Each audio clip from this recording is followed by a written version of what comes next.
And then what did you make of Sophie Cunningham's flagrant foul on JC towards the end? It was a flagrant foul. Do you think it's like defending Caitlin or defending the team, or how do you view just how it all? I view it as a flagrant foul. I'll ask about the game too. Yeah, well, I mean, you guys came for basketball. Yeah, Let's talk about basketball. Yeah. Come on now. What do you think of just how you all were able to pull away in the second half, Caitlin, in particular? We're going to the Commissioner Cup Championship. Let's go! That's pretty exciting. Y'all want to talk about that? Let's talk about that. The WNBA doesn't deserve Caitlin Clark. Let's be brutally honest about this. They've got the most transcendent talent women's basketball has ever seen. A player who single-handedly elevated their entire league from obscurity to mainstream relevance. And how do they repay her? By allowing their referees to turn a blind eye while opposing players treat her like a punching bag, game after game, season after season.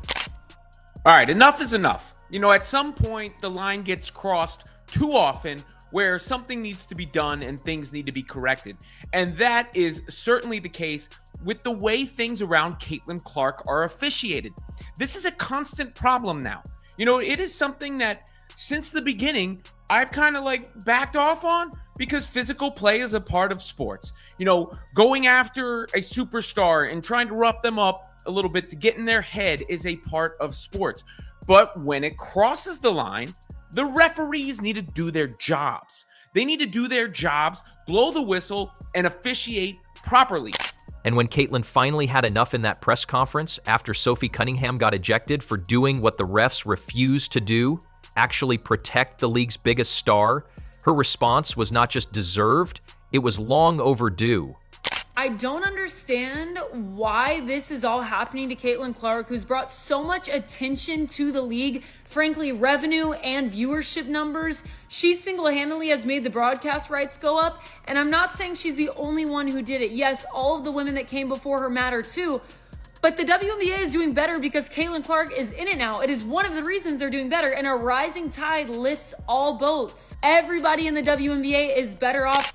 Here's what really happened that night against the Connecticut Sun, and why it represents everything wrong with how the WNBA has handled Caitlin Clark. JC Sheldon poked Clark in the eye during the third quarter, and instead of the refs stepping in to control the escalating situation, they let Marina Mabry blindside Clark and knock her to the ground. The officials? They gave out some meaningless technical fouls and called it a day. Courtney, if somebody ever tackles you like that, nobody would ever tackle me like that. They would play with Bridget like that, and then we would have to like take it up there. Okay. You see what I'm saying? But I'm just saying. Nobody would ever play with me like if that ever happened, you better crash out behind me, because I'm crashing out behind you. We can share the same jail cell.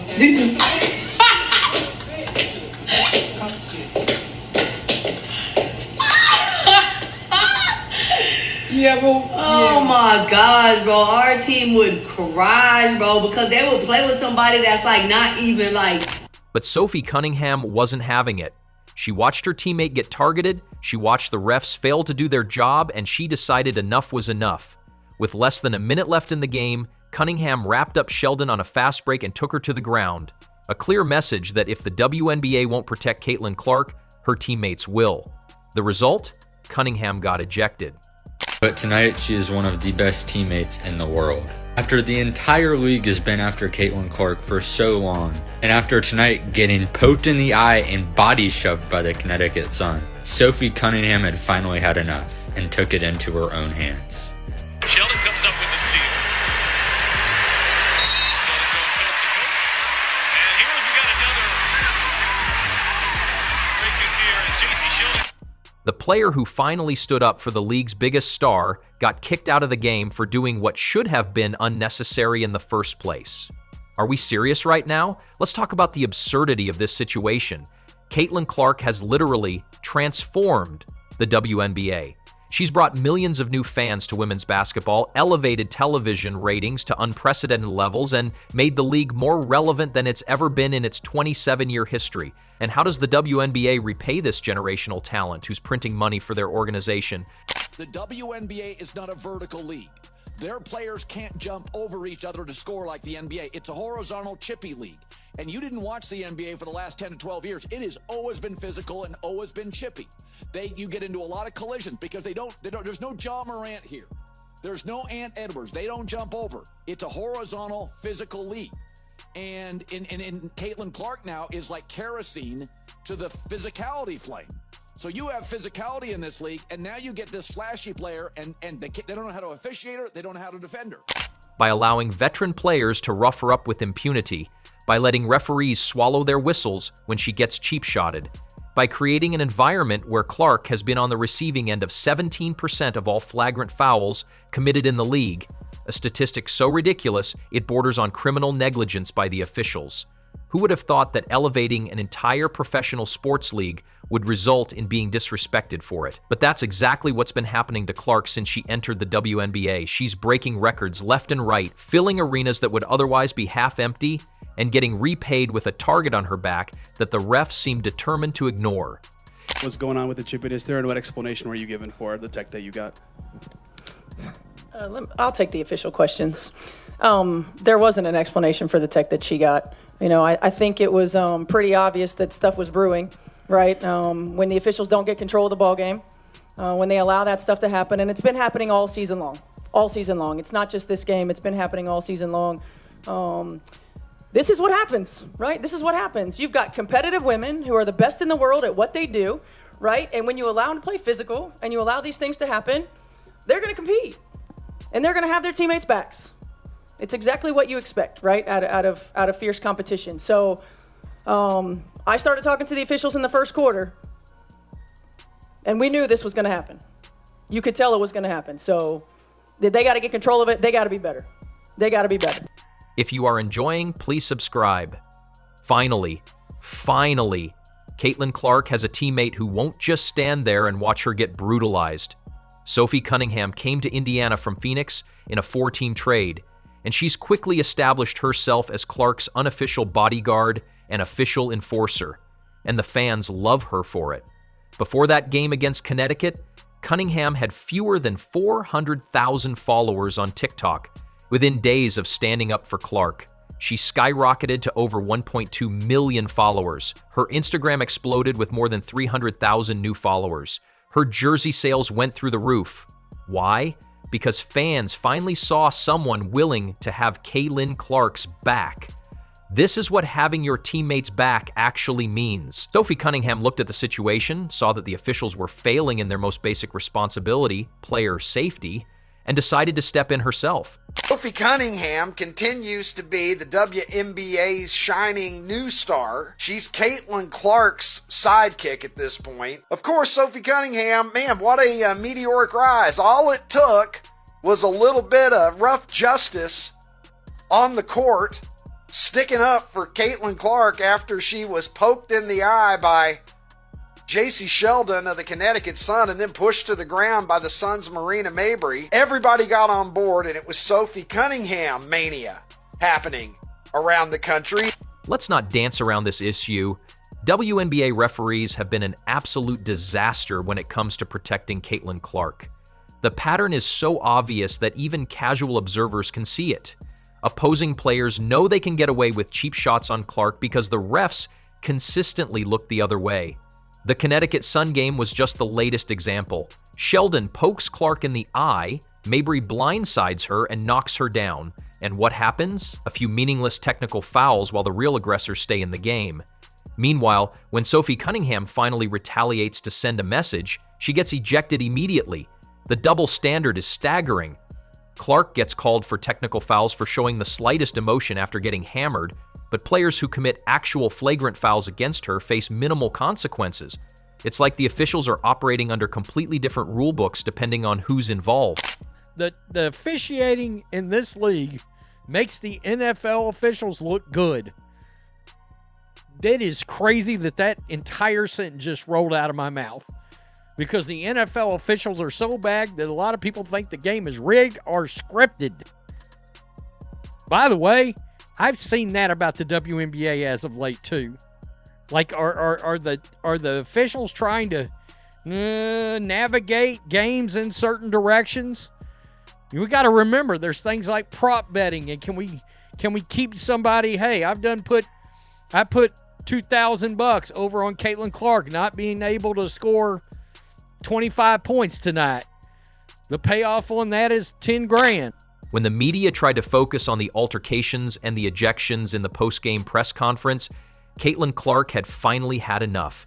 Her response, "You guys came for basketball. Let's talk about basketball. Come on now. We're heading to the Commissioner's Cup Championship. That's pretty exciting. Y'all want to talk about that? Let's talk about that," was the perfect encapsulation of someone who's tired of the circus surrounding her. Think about what she's dealing with. She drops 20 points, 6 assists, and 4 three-pointers in a dominant win that sends her team to the Commissioner's Cup final. And all the media wants to discuss is the drama and the cheap shots she endured. She's trying to celebrate basketball excellence, and everyone else is fixated on the fact that she needs a bodyguard to play her sport safely. Her frustration was palpable, and it was completely justified. This is a player who's revolutionized women's basketball, and she can't even have a post-game interview focused on her actual basketball performance because the league's officiating is so incompetent that every game turns into a referendum on player safety. Well, that's about the game too. Yeah, well, I mean, you guys came for basketball. Yeah, Let's no, talk seriously. about basketball. Yeah. Come on now. What do you think of just how you all were able to pull in the second half, Caitlin, in We're particular? going to the Commissioner Cup Championship. Let's That's go! pretty exciting. Y'all want to talk about that? Let's talk about that. Here's the reality that the WNBA leadership needs to confront. They have been gifted the most marketable, talented, and transformative player in the history of women's professional basketball, and they're squandering it with their incompetence. Clark's rookie season was marred by constant targeting from veteran players, and instead of addressing it, the league essentially enabled it. The statistics don't lie. When one player is absorbing 17% of all flagrant fouls in a league, that's not coincidence. That's systematic targeting. And when the officials consistently fail to address it appropriately, that becomes institutional negligence. Sophie Cunningham's actions against Connecticut weren't reckless or unprofessional. They were necessary. She did what the referees have failed to do for 2 years. She sent a clear message that targeting Caitlin Clark will have consequences. The fact that she got ejected for it while the original aggressors faced minimal punishment perfectly illustrates everything wrong with how this league operates. Deserves to have people kind of go at her because she's a trash talker. Okay, if that is the logic. But the media are now saying Caitlin Clark brings everything on herself. And by the way, Caitlin Clark, if you want to say JC Sheldon getting in her face and everything until the eye gouge, nobody brings eye gouges on themselves. This is the same as, she brings it on herself with the push-off. Just call the hand check and the push-off doesn't happen. Do we not understand the sport of basketball? The explosion in Sophie Cunningham's popularity tells you everything you need to know about how fans view this situation. She gained approximately 700,000 TikTok followers and over 244,000 Instagram followers in just 3 days following her ejection. Her jersey sales skyrocketed. Social media was flooded with support for her actions. Why? Because fans recognize authenticity when they see it. They see a player who's willing to sacrifice her own standing, risking ejection, fines, and potential suspension to protect her teammate. They see someone who understands that loyalty matters more than individual statistics or staying out of trouble.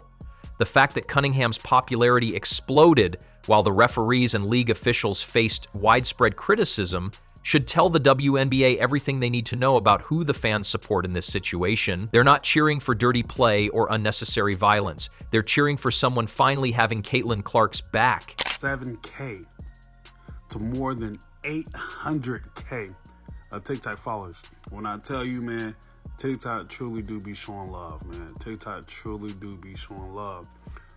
But when I say, hey, Sophie, look, I wasn't familiar with your game, especially that little savviness, that tenacity that you got. But shawty, I'm a fan. What makes Sophie Cunningham so perfect for this role is her absolute refusal to apologize or back down. After the ejection, she posted a photo of herself shrugging on social media, a clear message that she'd do it again in a heartbeat. When asked about the incident days later, she doubled down on her position that the referees are to blame for allowing the situation to escalate. At the end of the day, I'm going to protect my teammates, she said. That's what I do. And I'm a team player, no regrets, no apologies, just a clear statement of intent that she'll continue to have Clark's back regardless of the consequences. This is exactly what Caitlin Clark needed. A teammate who won't just watch her get targeted and do nothing about it. For too long, Clark has had to absorb cheap shots while her teammates stood by passively. Now she has someone who's willing to step in and send a message, consequences be damned. Yeah, it was just part of the game. I think the refs had a lot to do with that. It was a build-up for a couple of years now of them just not protecting, the star player of the WNBA. And so at the end of the day, I'm going to protect my teammates. That's what I do. The WNBA is at a crossroads. They can continue to allow their referees to ignore the systematic targeting of their biggest star, or they can finally step up and provide the protection that Caitlin Clark deserves. The Sophie Cunningham situation has forced this issue into the spotlight in a way that can't be ignored. The league's response will tell us everything we need to know about their priorities. Do they value the player who's transforming their sport? Or are they more concerned with protecting veteran players who seem determined to bully the new face of women's basketball? Based on their track record, fans have every reason to be skeptical.